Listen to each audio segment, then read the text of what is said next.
So purpose organizations or purpose-led organizations. So I find in my role and the work that I do, working a lot with organizations these days around defining purpose and what does it mean to have a purpose. And I would say it falls into three different buckets. There are some organizations that know it's the right thing to do and have a ambition and, dare I say, a purpose of actually wanting to be a force for good in the community. And so they have made it the lens that they look through for every decision they make. So from strategy to recruitment to employee engagement to how they deal with their supply chains, I'll take. And then there are two other buckets. One is people recognizing that it's becoming a bit of it's becoming necessary. Consumers, so 40% of consumers now are making decisions and choices about who they buy from, and they want to buy from socially responsible companies. So they're recognizing that actually there's a financial impact into whether they have a purpose or not. Some of those companies are also recognizing the regulations that are being required, so the environmental, societal governance regulations that are coming down, and knowing that actually the talent pipeline, especially the millennial and Generation Z, are choosing companies that have a positive environmental impact, as well as a social and governance impact. And then there are companies that know that, well, I'm probably paying lip service to this, but I want to have a statement so I'm not left behind, but are more cynical about having a purpose. And I think where this all starts, for me, it's about the leader of the organization. And it starts with the leader's own level of ego maturity and their own level of development. And what we recognize is that the consciousness of an organization is only at the same level of the consciousness of the leader.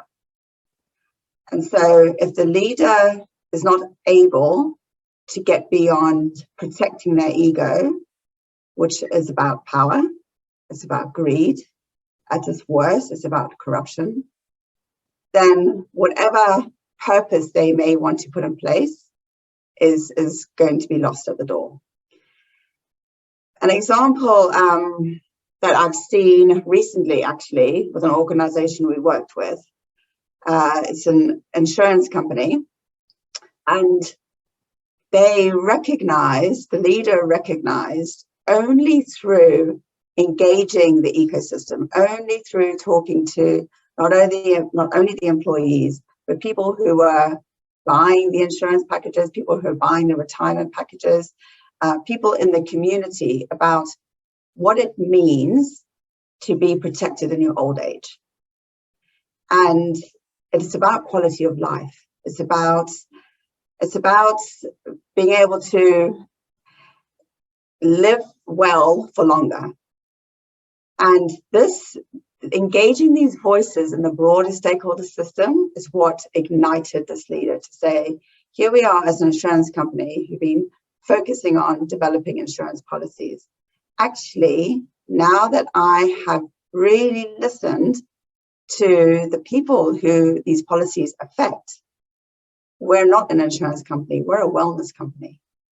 Purpose for me becomes real when it's felt, and when it's felt by every interaction of all the stakeholders in the system.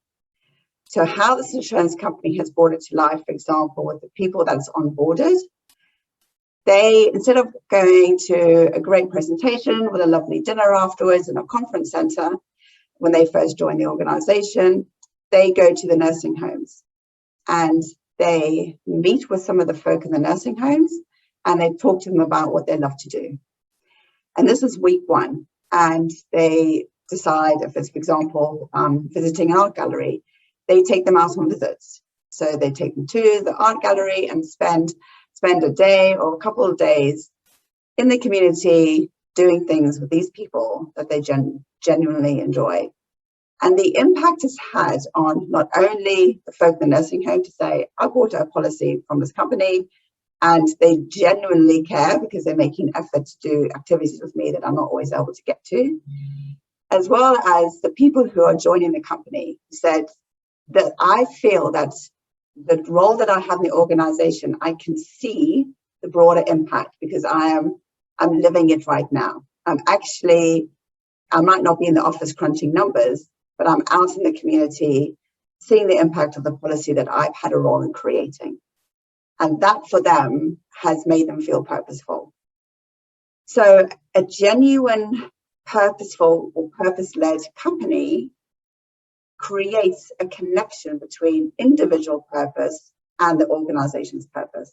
And it's alive. It's a dynamic, living, breathing thing. It's not a statement on a wall or a statement in an annual report.